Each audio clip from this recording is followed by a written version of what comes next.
오늘 우리에게 주신 하나님의 말씀은 신약성경 로마서 8장 26절부터 30절까지 말씀입니다. 허락하신 말씀을 봉독하겠습니다. 이와 같이 성령도 우리의 연약함을 도우시나니 우리는 마땅히 기도할 바를 알지 못하나 오직 성령이 말할 수 없는 탄식으로 우리를 위하여 친히 간구하시느니라. 마음을 살피시는 이가 성령의 생각을 아시나니 이는 성령이 하나님의 뜻대로 성도를 위하여 간구하심이니라. 우리가 알거니와 하나님을 사랑하는 자 곧 그의 뜻대로 부르심을 입은 자들에게는 모든 것이 합력하여 선을 이루느니라. 하나님이 미리 아신 자들을 또한 그 아들의 형상을 본받게 하기 위하여 미리 정하셨으니 이는 그로 많은 형제 중에서 맏아들이 되게 하려 하심이니라. 또 미리 정하신 그들을 또한 부르시고 부르신 그들을 또한 의롭다 하시고 의롭다 하신 그들을 또한 영화롭게 하셨느니라. 아멘. 지난 목요일에 누리호가 성공적으로 발사되었다라는 그런 소식을 듣고 또 그런 영상들을 보게 되었습니다. 전에도 몇 번 발사했던 것 아닌가 그런 생각도 들었지만 그것은 다 예행 연습이고 이번에 진짜로 이제 인공위성을 싣고 올라가서 이제 궤도에 안착을 시켰다. 그래서 이제부터 진정한 우주 시대가 열리게 되었다. 이제 그런 또 이야기들도 듣게 되었습니다. 이 누리호와 같은 로켓의 발사 성공은 이제 국가 위상에도 크게 기여를 하게 될 것이고 또 과학기술의 발전에도 공헌을 할 것이고 또 상업적인 이익도 있을 것이고 아마도 군사적인 의미도 있을 것입니다. 하지만 이렇게 로켓을 발사하는 장면을 볼 때 또 혹은 그렇게까지는 아니더라도 공항에서 비행기가 날아오는 정도만 보더라도 저는 가끔 희한하다라는 생각이 들고 어떻게 저런 쇳덩어리가 하늘을 향해서 올라가나 아직도 잘 이해가 안 갑니다. 하지만 그렇게 많은 사람들이 이렇게 애를 쓰고 노력을 해서 이 쇳덩이들을 하늘로 올리는 이유가 무엇일까? 어떻게 생각하면은 그것이 과학기술의 성취이기도 하지만 사람들 마음 한가운데 본능적으로 뭔가 저 하늘을 향한 그런 갈망이 있기 때문에 그런 노력들을 기울이고 있는 것은 아닌가라는 그런 생각을 해보곤 합니다. 우리가 이 땅에 속한 존재로 살아갑니다. 그러나 이것이 전부가 아니라는 생각, 뭔가 더 높은 것, 더 거룩한 곳을 향한 갈망이 인간 안에 있어서 그것이 때로는 여러 종교를 통해서 나타나기도 하고 어떤 뭔가 좀 더 가치 있는 삶을 향한 헌신으로 나타나기도 하지만 또 이런 과학기술의 개발을 통해서 뭔가 실제로 하늘에 도달하고자 하는 그런 인간의 열망들이 표현되고 있는 것은 아닌가라는 그런 생각을 해보는 것입니다. 하지만 우리가 믿는 하나님은 저 높은 곳에 홀로 계시면서 그래 한번 니들이 어디까지 올라오나 보자 하고 내려다보시는 그런 분은 아니십니다. 예수 그리스도를 이 땅에 보내셔서 우리에게 하나님의 은혜와 사랑을 알게 하시고 무엇보다도 또한 성령을 통해서 우리에게 또 우리 안에서 함께 역사하시면서 우리에게 은혜를 베푸시고 우리를 인도해 주시는 것입니다. 그래서 우리가 오늘 성령 강림절을 또 기념합니다. 우리가 찬송도 불렀지만 되게 성령의 은혜를 이야기를 할 때 어떤 단비로 표현을 하기도 합니다. 연휴에 비가 와서 별로 안 좋아하시는 분들도 많이 계실지 모르겠지만은 이 성령 강림절에 비가 오는 것도 다 하나님의 은혜다. 그렇게 생각해 볼 수 있을 것 같습니다.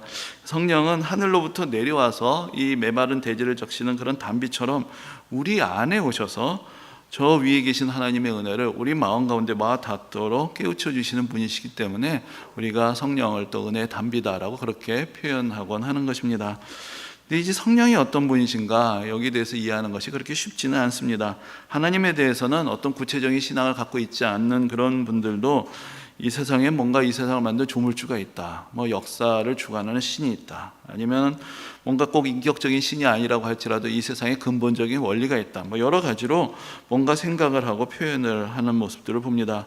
그리고 예수님에 대해서도 예수님은 역사적인 인물로 이 땅에 오셨고 또한 예수님에 대한 많은 성화들이 있기 때문에 뭔가 되게 많은 사람들이 예수님에 대한 어떤 이미지, 이런 모습을 보면 예수님 같다, 그런 표현을 하는 것을 봅니다. 되게 좀 이렇게 통으로 짜진 옷을 입고 머리가 길고 수염이 조금 있으면 예수님 같다, 그렇게 표현을 하는 게 아닌가라는 그런 생각도 듭니다. 뭔가 신앙이 깊이가 있는 사람들이 아니더라도 내가 신앙의 확신이 없어도 하나님 있을 수 있을 것 같고 어떤 이미지로 어떤 하나님의 모습을 생각할 수 있고 예수님에 대해서도 나름대로의 이미지와 개념을 가질 수가 있습니다. 그런데 성령님에 대해서는 때로는 상당히 오랜 시간 동안 신앙생활을 하신 분들도 뭔가 여전히 좀 모호하게 느끼곤 하지 않나라는 생각을 해봅니다.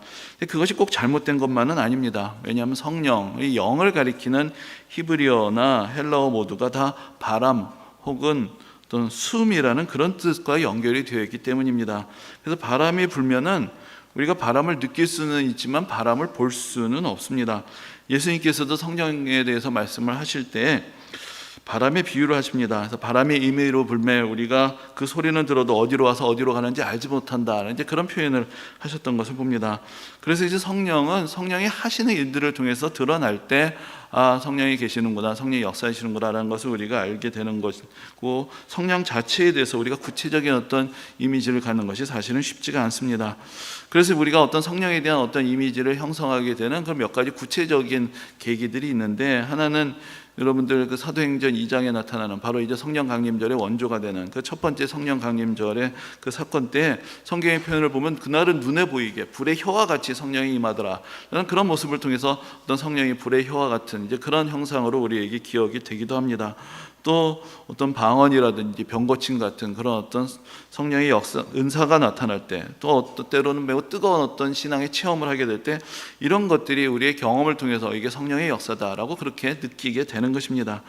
하지만 성령이 하시는 일들이 우리 눈에 다 보이고 경험되는 것만은 아닙니다. 그래서 성령이 하시는 일을 한마디로 정의한 것이 있는데, 그것이 바로 우리가 예배 시간마다 마지막에 드리는 축도에서 찾아볼 수 있습니다.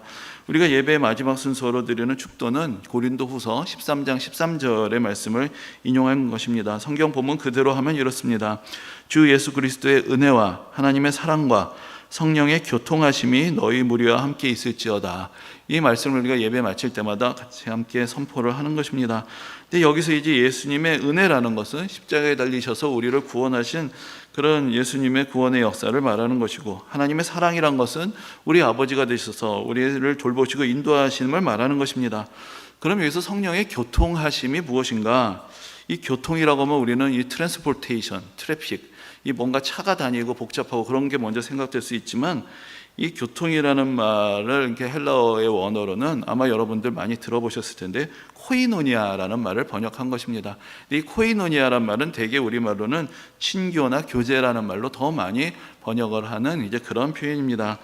그래서 이 중세 그 고대 그 교부였던 어거스틴은 이 성령의 교통하심을 우리가 좀 더 이해할 수 있도록 다른 말로 표현을 해 주었는데, 그것을 사랑의 띠라는 말로 그렇게 표현을 했습니다. 우리가 삼위일체라는 좀 어려운 어떤 교리에 대해서 듣곤 하지만, 하나님과 예수님이 하나가 되시도록 연결해 주시는 띠가 바로 성령님이시다, 이렇게 표현을 하기도 하고, 또 하나님과 예수님을 우리와 연결해 주시는 사랑의 띠가 바로 성령님이시다, 또 이렇게 이야기를 합니다. 또 교회 안에서 성도들을 하나로 묶어주시는 역할을 하시는 분이 바로 성령님이시다. 그래서 성령이 하시는 일은 서로 연결하시고 교통하게 하시고 서로 묶어주시는 그런 사랑의 띠다, 이제 그렇게 표현을 하는 것을 볼 수가 있습니다. 이렇게 사랑의 띠라고 생각을 할 때 성령께서 하시는 일을 우리가 좀 더 잘 이해할 수가 있습니다. 하늘에 계신 거룩하시고 전능하신 하나님에 대해서 이 땅에 있는 우리들이 우리의 지혜로는 도저히 알 수가 없고 우리의 노력으로 미칠 수가 없습니다. 그러나 성령이 사랑의 띠가 되어서 하나님과 우리를 연결해 주시는 것입니다. 예수님은 지금부터 2000년 전에 오셔서 우리의 구원을 위한 결정적인 사명을 다하시고, 또 우리가 사도신경에서 고백하는 것처럼 승천하셔서 하나님 우편에 앉아 계신다라고 그렇게 우리가 고백을 합니다. 그럼 그 예수님과 우리, 그 과거에 계셨던 예수님과 우리는 어떻게 연결이 되는 것인가? 이것도 또한 성령께서 우리 안에 계시면서 또한 우리와 예수 그리스도의 은혜의 역사를 연결해 주시는 것입니다. 바로 성령은 우리 안에 거하시고 우리에게 임재하시고 우리를 하나님과 예수님과 교통하게 하셔서 하나님의 은혜, 예수님의 사랑을 우리에게 깨닫게 하시는 것입니다. 그래서 우리가 그 사도신경을 이렇게 암송을 할 때 보면은 사도신경이 크게 세 가지 부분으로 나눠 있습니다. 첫 번째는 하나님에 대한 고백이시죠. 그래서 우리가 전능하신 아버지 하나님, 천지의 창조주를 믿습니다라고 고백을 합니다.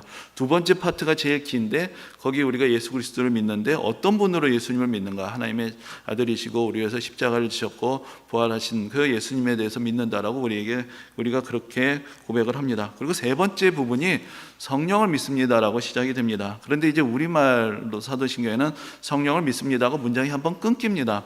그런데 원래 이제 사도신경의 원문을 보면은 성령과 공교회와 그 모든 우리 죄사함과 또 부활과 영생을 믿습니다. 이것이 하나로 쭉 연결되어서 믿는다는 말이 딱 한 번만 등장을 합니다. 그래서 사실 세 가지 믿음을 고백을 하는 것이고, 첫 번째 믿음은 성부 하나님께서 하시는 일, 두 번째 믿음은 바로 예수 그리스도께서 행하시는 일, 마지막 부분에 바로 성령께서 우리와 함께 하시면서 우리를 구원에 이르게 하시는 그 모든 역사들을 성령에 대한 믿음과 함께 연결을 해서 설명해 주고 있는 것입니다. 그래서 우리가 성령이 어떤 분이신지를 알고자 할 때 앞에서 말씀드린 대로 사도행전 2장에 나타나는 어떤 그런 성령 강림 사건의 어떤 드라마틱한 모습을 통해서 알 수도 있습니다. 또 고린도전서에 보면 12장이나 14장에 여러 가지 신비한 성령의 은사들이 또 표현이 되어 있기도 합니다. 하지만 또한 성령께서 어떤 일을 하시는가를 우리에게 잘 가르쳐주고 가장 근본적으로 성령의 역할을 보여주고 있는 내용이 바로 우리가 계속 묵상하고 있는 로마서, 그중에서도 로마서 8장에 그 내용들이 잘 정리가 되어 있습니다. 특별히 우리의 구원에 있어서 성령이 어떤 역할을 하시는가, 그것이 잘 나타내는 것을 봅니다. 그래서 우리가 이미 쭉 보신 말씀들이지만은 2절에서 또 이렇게 이야기합니다. 이는 그리스도 예수 안에 있는 생명의 성령의 법이 죄와 사망의 법에서 너를 해방하였습니다. 여기서 우리를 죄와 사망의 권세에서 해방하시는 것이 바로 성령의 능력이다, 그렇게 표현하고 있습니다. 또 4절을 보면 육신을 따르지 않고 그 영을 따라 행하는 우리에게 율법의 요구가 이루어지게 하신다라는 그런 말씀이 있습니다. 우리가 육신을 따르지 않고 성령을 따라 행할 때 율법의 요구가 이루어진다. 근데 여기서 이제 성령과 율법을 연결해서 설명을 하는 것을 봅니다. 근데 우리가 이 성령 강림절을 오순절이라고 그렇게 부릅니다. 오순절이란 것은 50일째 되는 날이란 그런 뜻이 되는데, 원래 오순절이란 말은 유대교의 절기였습니다. 근데 유대인들이 오순절이라고 부르는 것은 6월절 지나고 50일째 되는 날에 지키는 절기다 해서 이제 오순절이라고 부르게 되었던 것입니다. 근데 6월절이라는 것은 이스라엘 백성들이 애굽에서 탈출한 것을 기념하는 절기고, 그럼 그 50일 후에 유대인들은 어디 있었는가? 이 사람들은 시내산에 있었습니다. 그럼 시내산에서 뭘 했는가? 무슨 일이 있었는가? 하나님께서 모세를 통해서 율법을 주셨던 것입니다. 그래서 이제 유대교의 전통에서 오순절은 율법을 받은 것을 기념하는 이제 그런 절기의 의미가 있었습니다.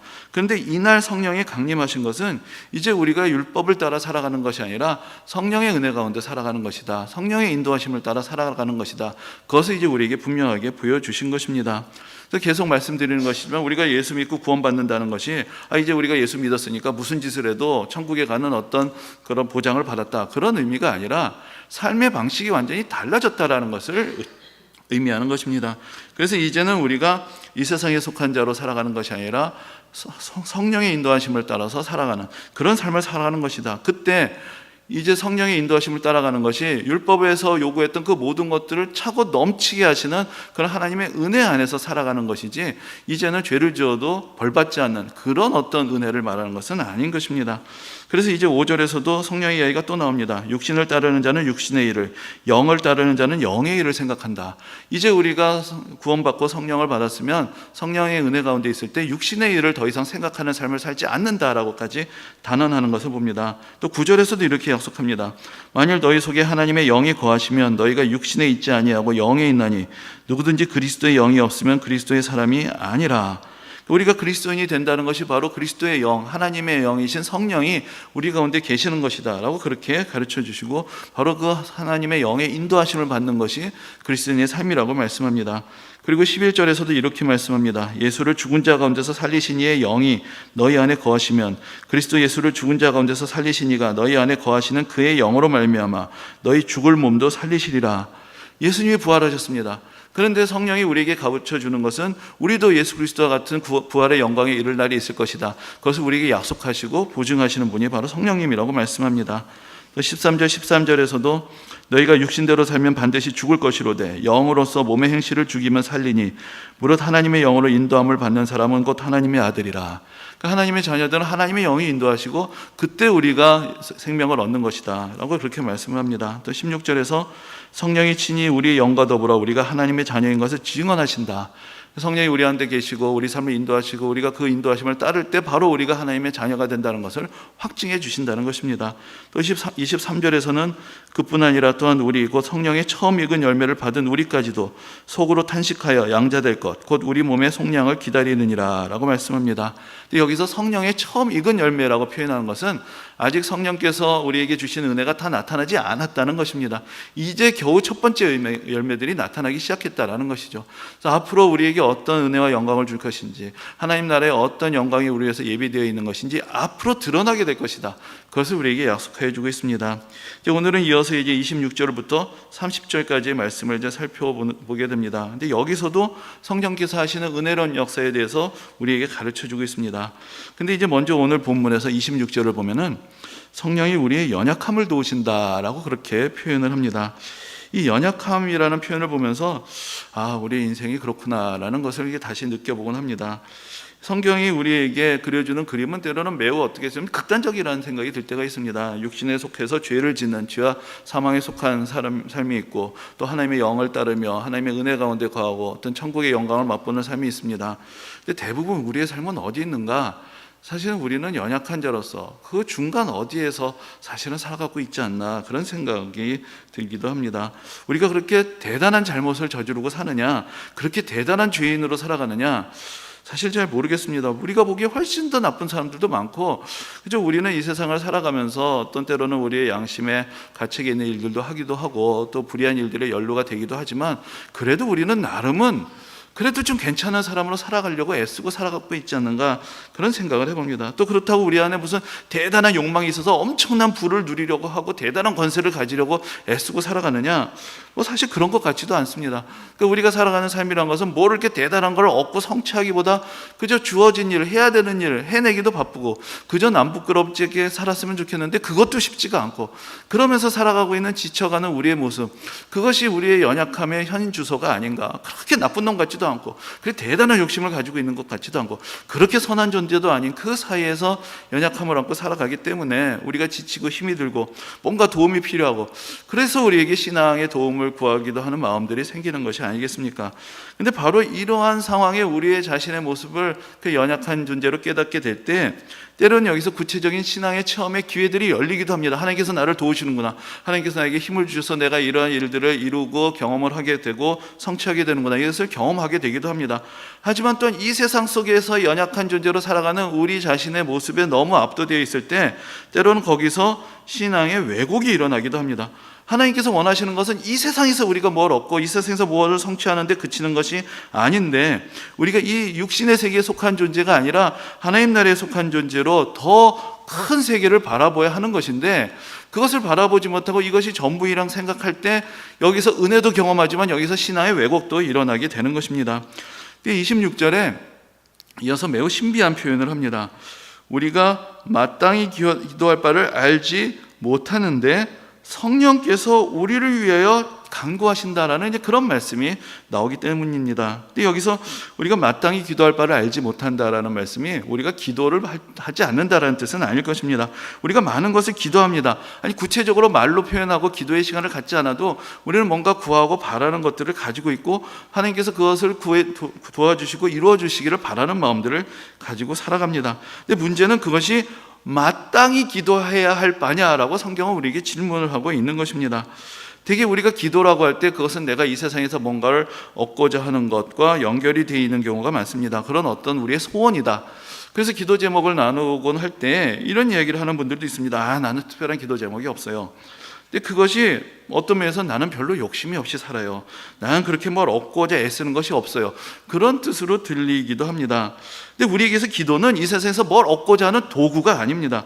우리가 마땅히 구해야 하는 더 깊은 기도의 제목들이 있습니다. 그런데 성령께서 그것을 우리를 위해서 말할 수 없는 탄식으로 친히 간구하신다라고 그렇게 성경이 표현하고 있습니다. 우리가 마땅히 구할 것은 구하지 못하고 엉뚱한 것만 구하고 있을 때 성령께서 우리 대신에 우리를 위해서 친히 간구하신다라고 그렇게 말씀하는 것입니다.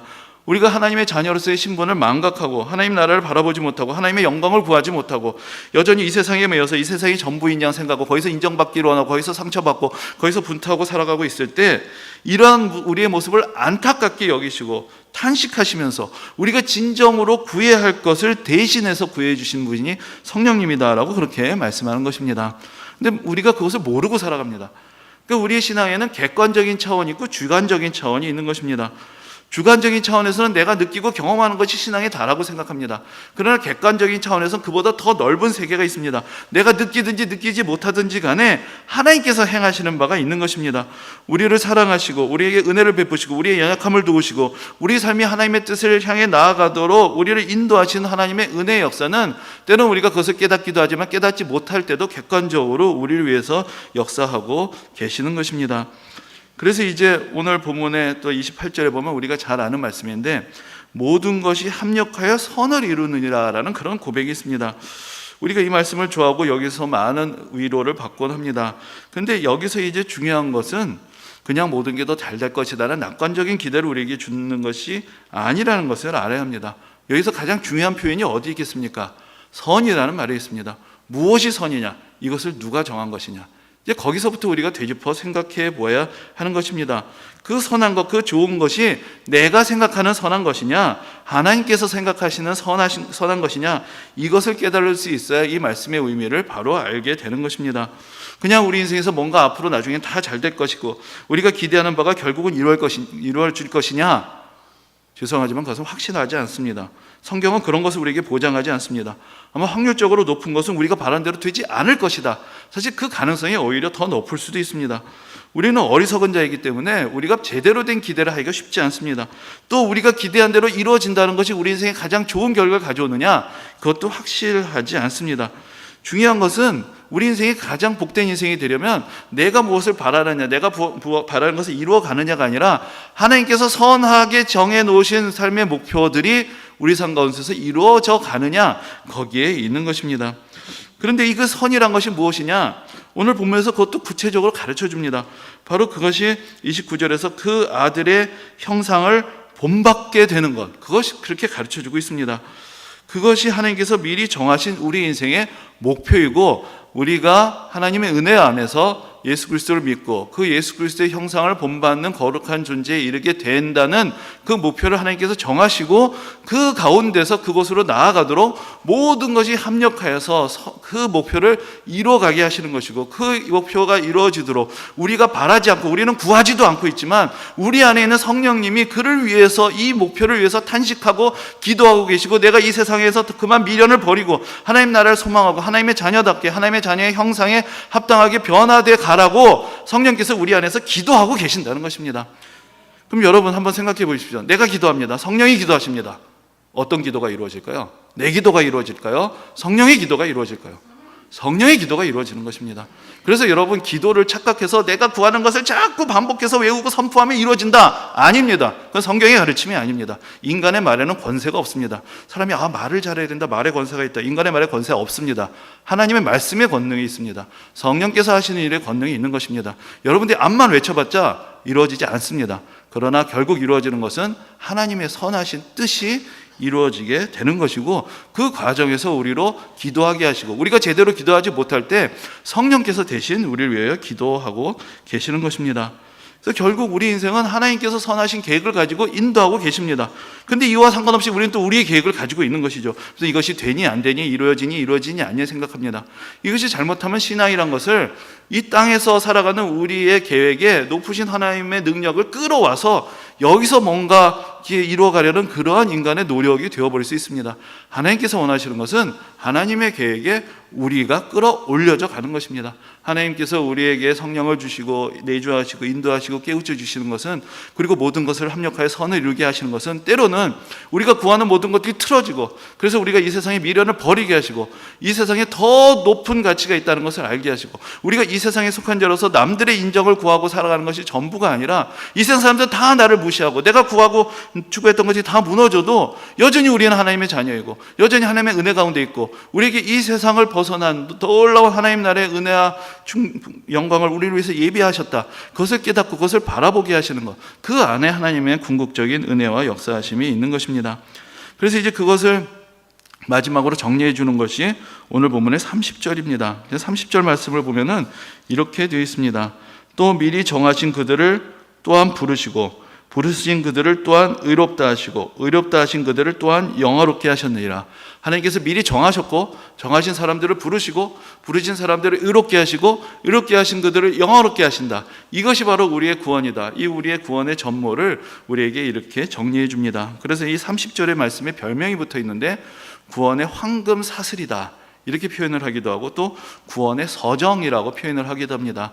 이 서정이란 말은 서정적이다 이런 의미가 아니라 순서와 과정이라는 의미인데, 이것을 우리말로 이렇게 서정이라고 서정적으로 번역을 해서 뭐 듣기가 나쁘진 않습니다. 그런데 좀 오해의 소지가 있는 것인데, 영어로 말하면 order, 순서라는 말인데 이것을 서정이란 말로 이게 누가 번역을 했는지 모르겠는데 이제 그렇게 흔히 우리말로 표현을 합니다.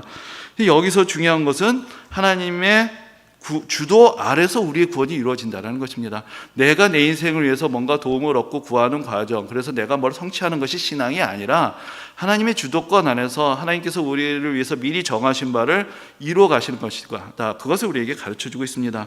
근데 그 앞에서 이제 하나님께서 미리 정하셨다라는 표현이 이 장로교 전통 안에서는 소위 여러분들 아마 들어보셨어요. 예정론이라는 교리의 근거가 되는 그런 말씀이 됩니다. 근데 우리가 예정론, 하나님께서 미리 정하셨다 이런 이야기 들으면 그럼 하나님이 다 정하셨느냐, 그럼 인간은 로봇이냐, 이런 이야기들을 먼저 하게 됩니다. 근데 여기서 하나님이 정하셨다라는 말이 가지고 있는 중요한 의미는 우리의 구원의 확실성에 대한 얘기를 하는 것입니다. 자, 우리가 우리의 어떤 열정으로, 우리의 의지로, 또 우리의 믿음으로 구원에 이른다, 이것도 좋은 얘기입니다. 근데 여러분, 인간이란 어떤 존재입니까? 여러분, 우리가 이전에, 여러분들 예수 믿기 전에는 또 뭔가 다른 거를 믿고 열심히 살았습니다. 그러다 또 내가 이 신앙생활을 해야 되겠다, 또 교회에 들어와서 또 여러 가지 신앙생활을 하면서 열심을 냅니다. 그 다음에 어떻게 될까요? 또 무슨 변덕이 있을 줄 압니까? 석가탄신이 지났는데 또 다음에 또 절에 가봐야 되겠다. 여러분, 우리의 의지와 결단에 우리의 미래가 달려있다면 아무도 우리의 미래에서 장담할 수가 없습니다. 언제 또 바뀔지 모릅니다. 어느 날은 그렇게 은혜 받았다고 간증하다가 어느 날 또 시험 들어서 교회도 나오지 않고 성도들도 꼴배기도 싫고, 그게 우리 자신 아닙니까? 우리 자신의 의지와 노력과 감정이 신앙의 전부다. 그건 믿을 수가 없습니다. 그럼 우리가 구원받은 존재인지 알 수가 없습니다. 근데 성경이 우리에게 가르쳐 주시는 것은 하나님이 정하셨다. 그러므로 그것은 변하지 않고 흔들리지 않는다. 그것을 가르쳐 주신 것이 하나님의 정하심 안에 담겨있는 의미인 것입니다. 그리고 또 하나가 앞에서 말씀드린 대로 우리의 구원의 결론은 하나님이 정하신 그 방향을 향해 나아가는 것입니다. 우리가 어떻게 될지를 하나님께서 정하셨습니다. 그 길에서 나아가는 것이지 내가 정한 목표를 이루는 것이 아니라, 이 우리의 구원이란 것도 하나님의 주도권 안에서 확실하게 이루어지는 것이고 하나님의 신실하심 안에서 이루어지기 때문에 우리가 믿을 수 있는 것이고, 장차 우리에게 나타날 영광도 하나님께서 정하신 그 방향을 향해 가는 것이다. 그것을 우리에게 가르쳐주고 있습니다. 그래서 이제 그 구원의 서정에 대한 표현의 맨 마지막에 영화롭게 하셨느니라라는 그런 말씀이 나옵니다. 이 영화롭게란 말이 바로 앞에서 말씀드린 대로 하나님의 아들의 형상을 본받게 되는 것을 의미합니다.